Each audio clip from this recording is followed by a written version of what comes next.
Good evening, and welcome to another episode of The Rude Awakening.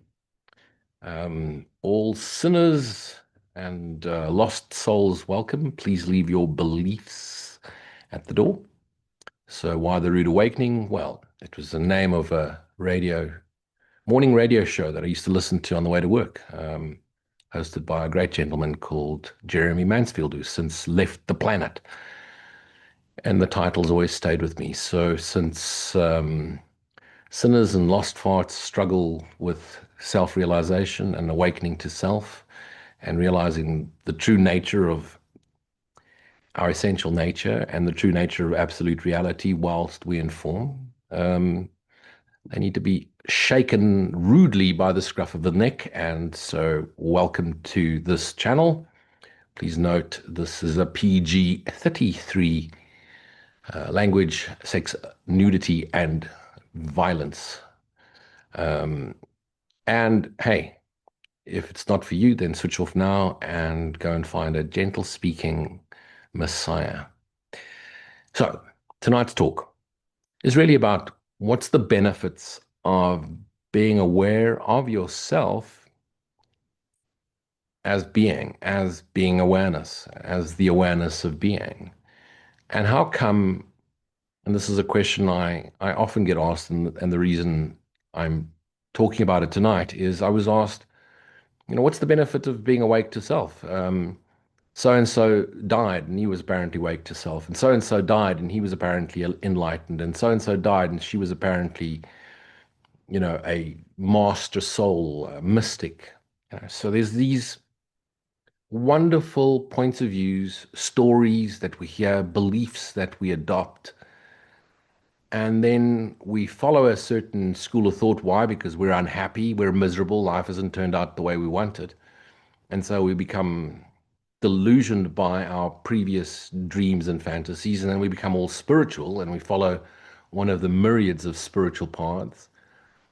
And no matter what path you follow, you inevitably end up, delusional about it too. It disappoints you. It doesn't bring you any more peace than what you had when you weren't so-called spiritual. And it seemed peaceful while you discovered something new and you wanted to go out and teach everybody about it and share it with everybody and shout it from the rooftops. But after a while, the misery came back and you continued the searching. It's why you're still listening to me instead of sitting there watching television with your family or going out for a great walk or taking a ride on a motorcycle and just doing the things you love. You're still listening to me because you're still searching for something. And yet you don't realize, and you've heard it a million times, you are that which you search for. No, not you, the body or the appearance of you, the essence of what you are. But okay, here we are.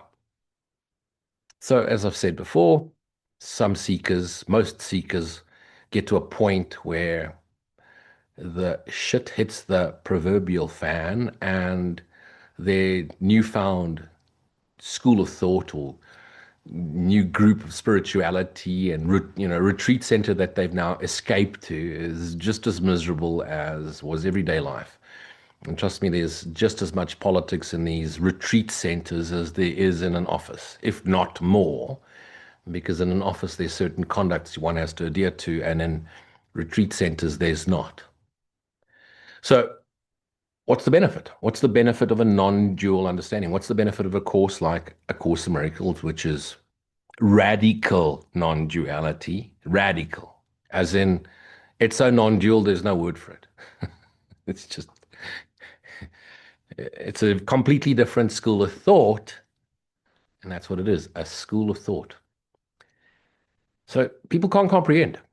So why so-called awakened masters, ascended masters, which have somehow descended to earth, and their teachers still die or die of cancer? People, why?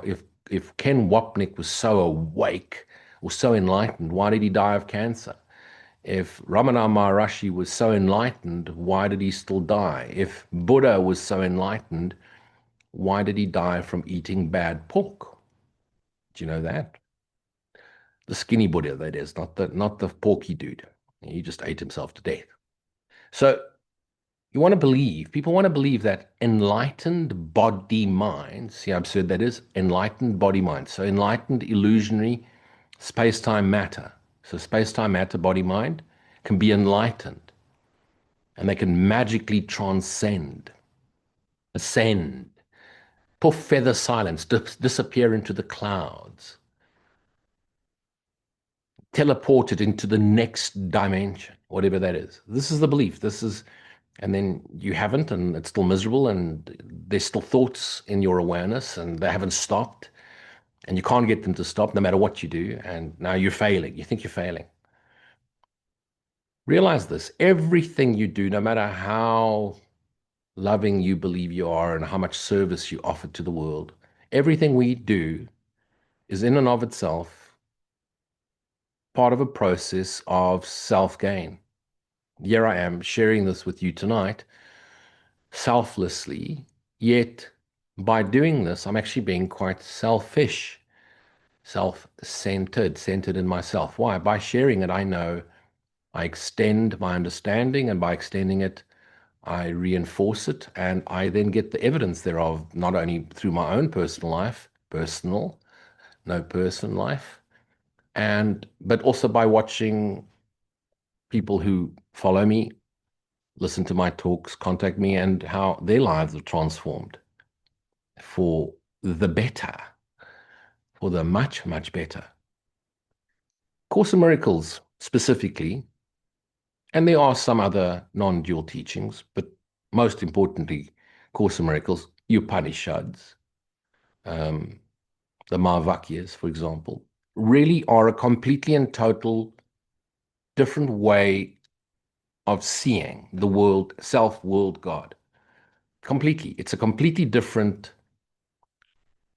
school of thought, train of thought than the neo-Judaic, Christian Judaic, Western and Eastern philosophical ways of seeing the world.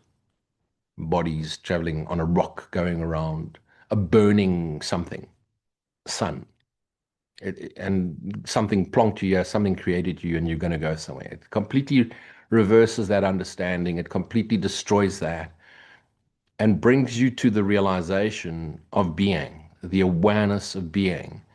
Another way of saying that is the Son of God is what we all are, and the entire universe is the contents of the Son of God's dreaming mind. The Son of God, pure energy, extension of pure energy, or pure awareness, forever aware of itself, forever extending the joyous, loving, peaceful, essential nature of itself. It's just energy.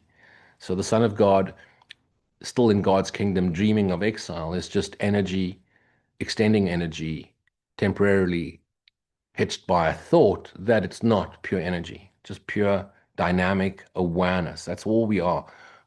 What is God? What is the self? What is the extension of God? Pure dynamic awareness, energy. That's it. It's just energy. Of course, we've called it God and the Son of God, and then the dream, and then the characters in the dream. These are ways of explaining a temporal illusion which never really happened in absolute reality, and even that's just a story. So, people want meaning.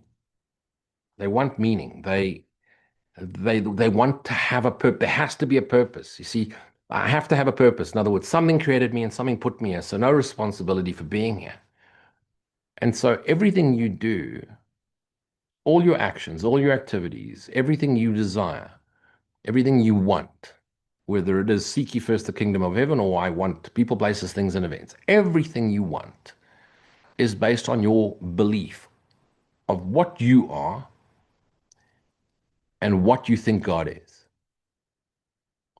Yet once there's that holy instant, that glimpse into eternity, that present moment awareness, the infinite lightness of being, it changes everything. Because once you've had a glimpse into your essential nature, and those are just words until you've had a direct experience of being that, then it's no longer just words, essential nature. Once you really know that essence energy you are, essence energy, then you know the essence energy of what created you, source energy, God's energy. And then life will never be the same because all your dreams and all your desires will change. If you recognized and realized with total clarity, complete conviction, and unwavering certainty that you are pure energy, which is just temporarily appearing as this, you wouldn't but love and want to share the love you are with all of yourselves, because that's all it is. All of it, the entire universe, is one indivisible energy extension of source energy, appearing as people, places, things, and events, planets, and asteroids, and moons, and solar systems, a universe. But all of it, the essence of all of it, is just pure energy. So once you understand the concept, you're not even halfway there. It's just now you just literally turned the direction from focusing your attention outwards to softening the attention, softening the gaze, and centering in pure awareness, rest as awareness. And until such time as you really do that inward turn and that realization comes, you will pursue dreams and chase after looking for answers to questions that cannot be answered because our dreaming mind is constantly broadcasting a series, gazillions of ideas to keep you preoccupied so that you don't just center. And even though you do may have that holy instant, that glimpse into eternity, no sooner do you have it and the broadcast starts again, trying to get you to doubt that what you've just had is indeed true. And so you keep searching for the next, what book do I read? What next path do I read? So we keep questioning with minds, but not just the questioning. That in itself is not the problem. We question with preconceived beliefs, ideas, and concepts. So we question, why does my body still hurt? And why does such and such a person who appears to be so peaceful still dying of cancer? And then what's the benefit of the non-dual understanding if you still die? Well, again, it's preloaded that you think you're a body, an entity separate from all there is, and that you believe that you were born and that you die, and you don't realize that you're just watching a movie. And no matter what appears on the screen is untouched. And in actual fact, at some stage, you will come to the realization that the screen is untouched and that there are movies actually projected out of your mind onto a screen. And then at the next stage, you'll realize there's no you in a cinema house, there's no screen, there's no movie, there's no cinema house. There's just awareness that's dreamt up this entire story and it made up a wonderful analogy of a screen, you sitting in the cinema house, Jesus sitting next to you eating popcorn, holding your hand, which is weird. How's he going to eat popcorn while holding your hand? Maybe you feeding him the popcorn. I don't know. You make up all these elaborate stories and analogies, and you just get so lost in translation, but the mind doesn't stop. And no sooner have you realized that even if there's a fire on the screen or a raging thunderstorm, the screen doesn't get wet or doesn't get burnt by the flames. Because what appears on the screen is a script that is written and it's already over. It was over before you started watching it because the movie was in a reel. And it's over, Holy Son, it's over. So when you start to really recognize the essential nature, your truest essential nature, which can't be described in words, and the closest we get to it is peaceful, joyous being, the awareness of being. Until that, you keep searching for nonsense, trying to fill gaps and understand nonsense. And then asking questions, why do so-called enlightened people die? Everyone dies. Jesus died. But some stories say that he was then resurrected, which is possible. I know that because it happened to me. Okay, I was only dead for 4 hours and Jesus was apparently dead for 3 days, apparently. And so was Lazarus. But these are stories. We have no evidence. Do you want to believe them?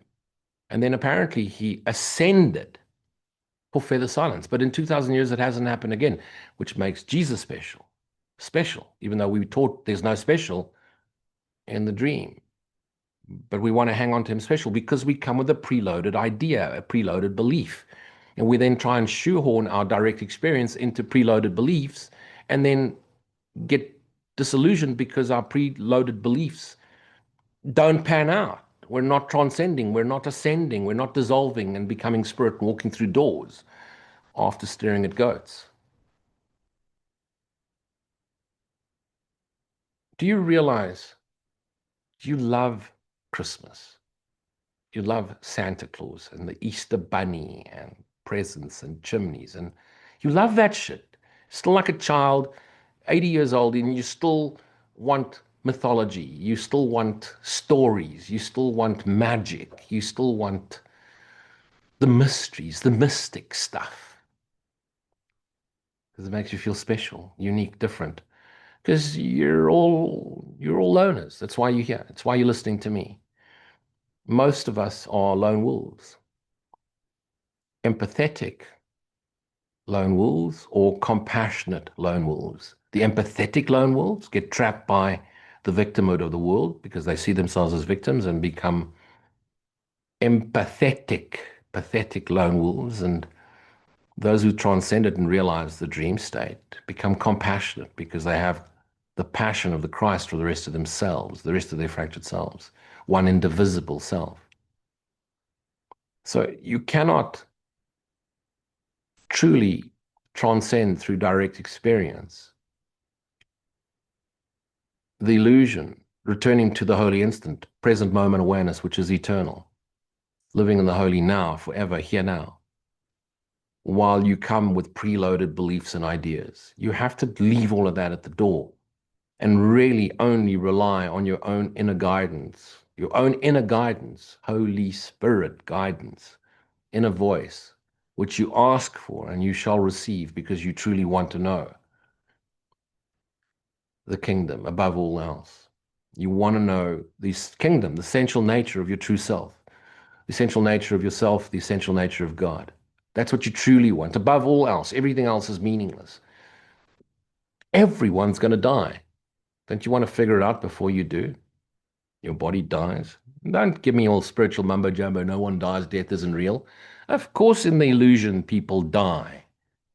And we want to sound all spiritual and deny the illusion, thinking that by denying the illusion, we transcend the illusion. No, you got to bring the illusion into the surface, bring it into the light of awareness so that it dissolves in the light of awareness because it's shadows.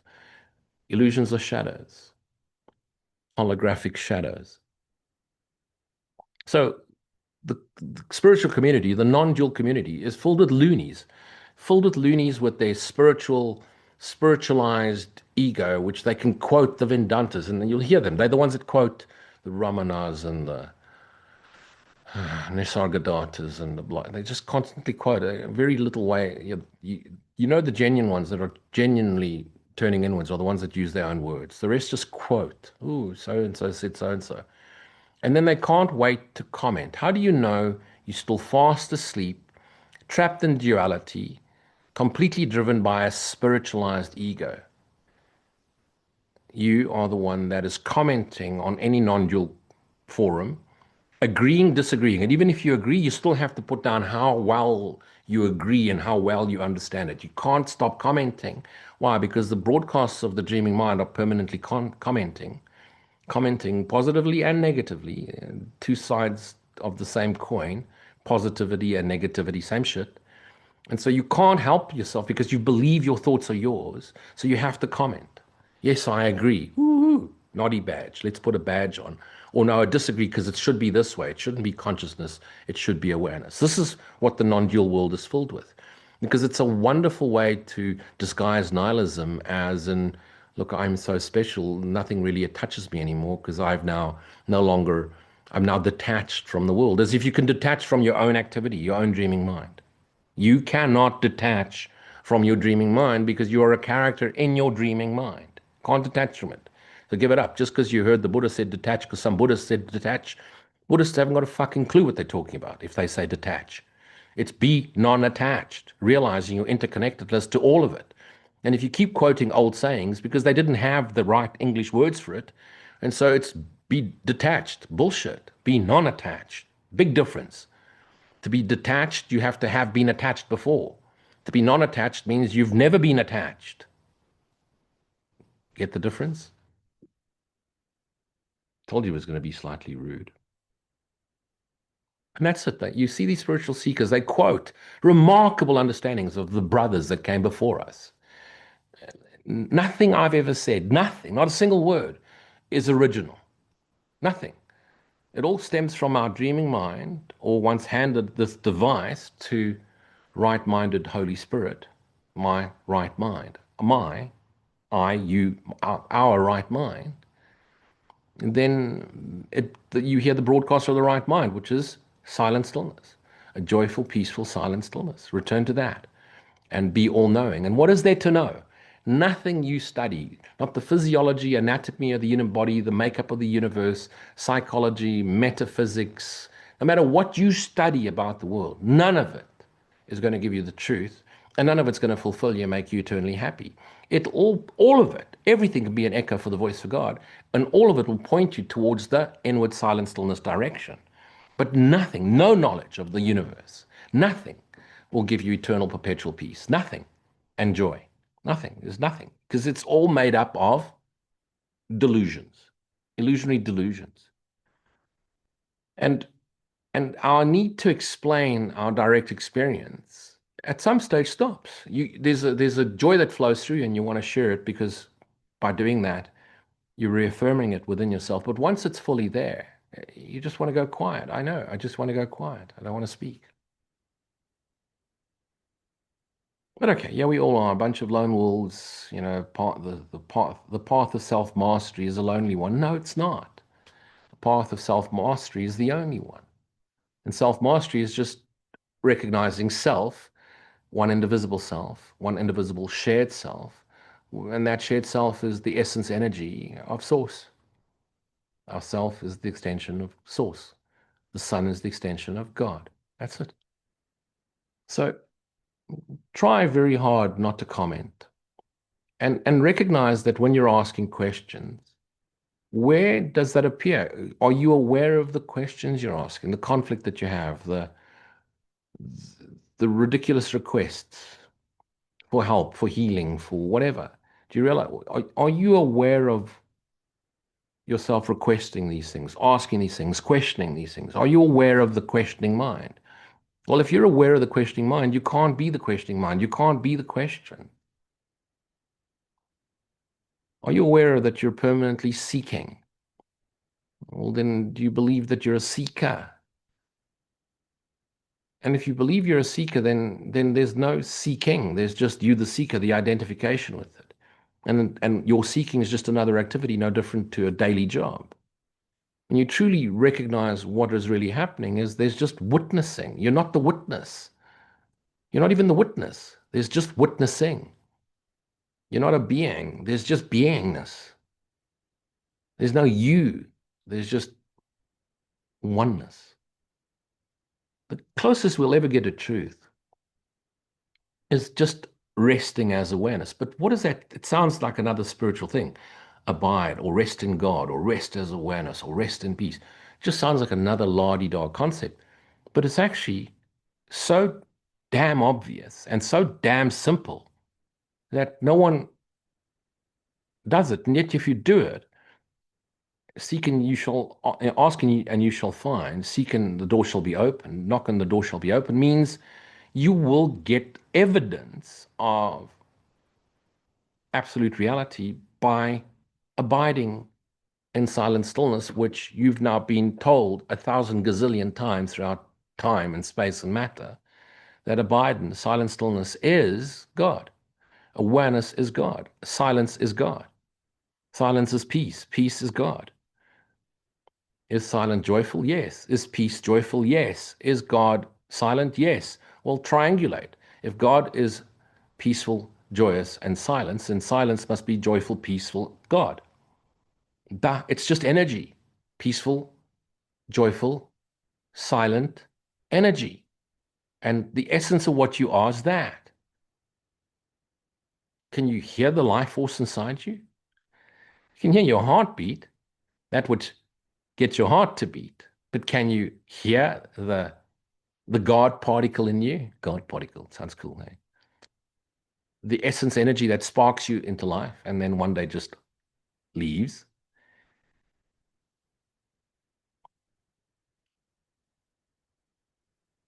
Stop questioning the questioner. Stop trying to understand the questions that pop in and out of your mind and stop trying to follow them. Stop trying to find answers to the questions that flow through you. Remember, you don't think, you've never had a single thought.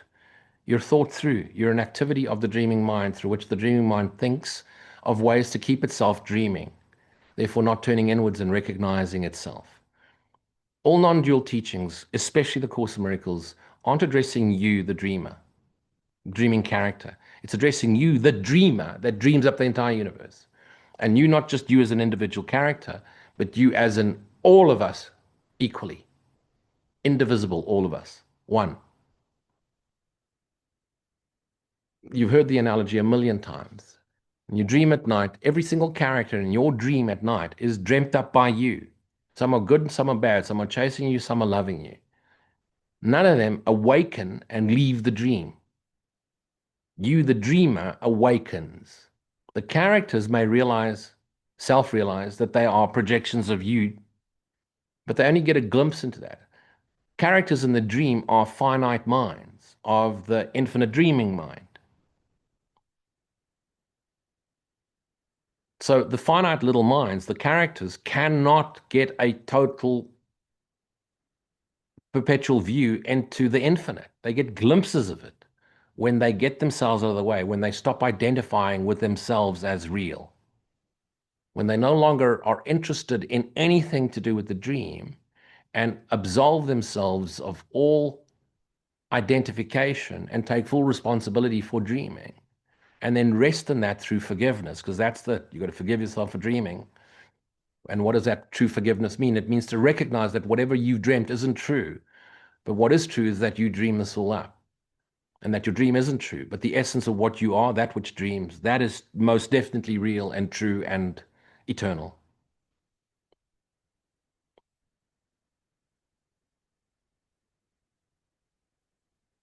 So I've asked you this often. Why are you still listening to me? Because something inside you tells you that you don't have it yet. Well, I tell you, you do have it. If I was to ask you right now, are you aware? Your answer would be, I am. Well, then full stop that fucking I am. Just I am, full stop. And then switch me off right now. And just stay in that present moment awareness. I am.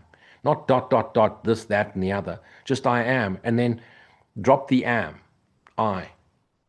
And then recognize there was an I and a little I. And the little I wasn't true. And the I is just observing all of this. And that's not what I am.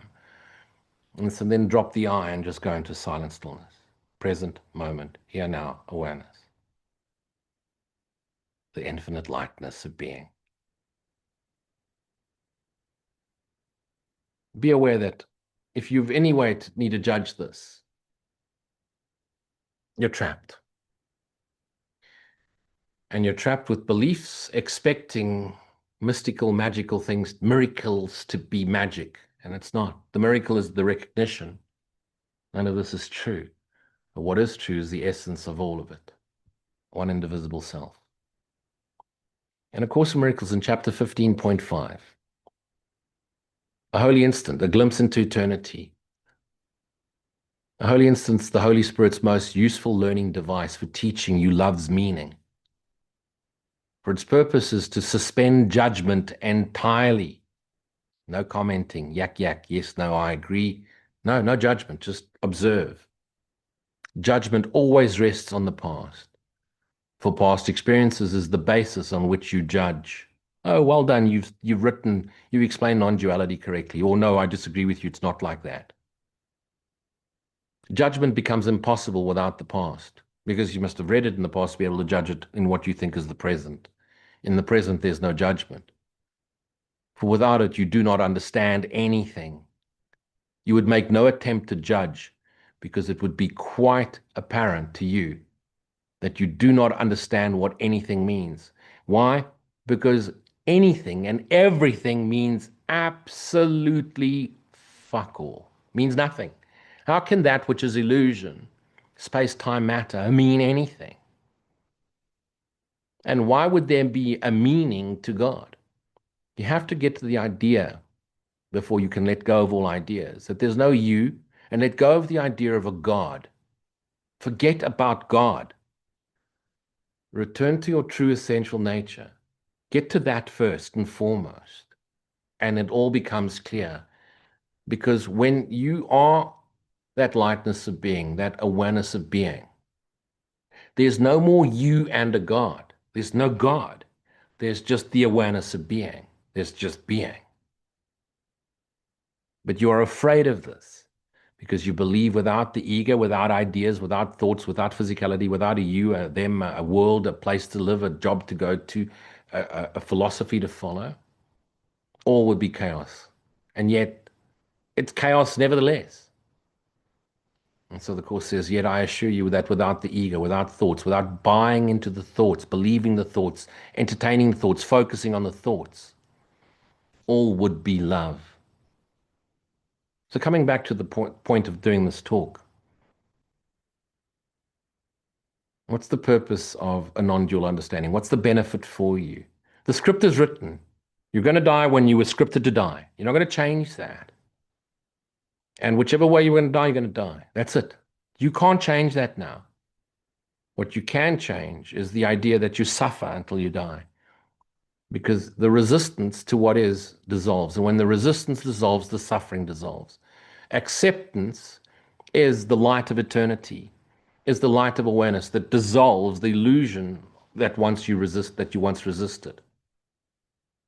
Return to presence, no resistance, no judgment, no thought thereof. The thoughts come, observe, don't try and chase them away. But if you give them no attention, they go away.